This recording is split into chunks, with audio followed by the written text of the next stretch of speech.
Now, think about the car you drive, the gadgets you use, or the goods you buy on Amazon, Jumia, eBay, or AliExpress. All these items likely traveled across the oceans on massive ships before reaching your hands.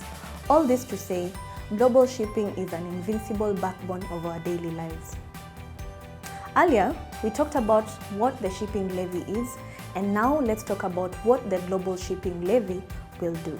Pricing emissions from international industries is currently one of the most talked about solutions to climate change. My own country, Kenya, is one of the biggest advocates for this approach, which essentially requires private corporations to pay a fee for every ton of emissions they release into the atmosphere. The closest opportunity to make this happen is in an industry we rarely talk about, which is the international shipping. Ships carry almost everything we use on a daily basis, but it also produces around 1 billion tons of greenhouse gases a year, which is equivalent to 243 coal power plants.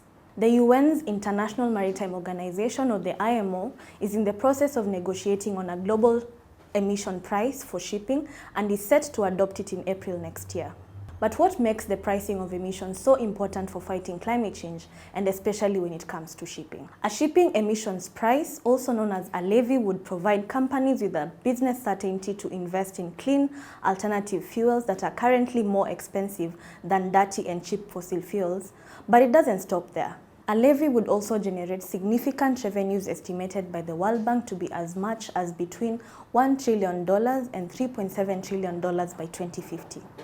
This finance is necessary for transforming shipping from a polluter into a zero-emission champion, especially in developing countries like the small island developing states and least developed countries which don't have the funding to make this happen alone. Levying shipping emissions is also a way to help prepare global trade for the future effects of climate change and to avoid volatile costs of trade down the line by investing the revenues in improving the resilience of ports and supply chains. The IMO is in the process of deciding on what the future emission price will look like. IMO agreements are made by consensus among its 175 member states, which must attend and participate during the meetings to have their views considered, ensuring all voices are heard before any decision is finalized.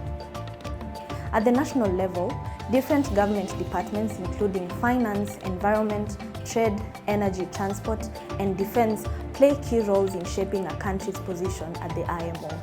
It is therefore vital that African countries participate at the IMO at the next round of discussions in September and October this year and shape the levy so that it can help make trade clean and sustainable.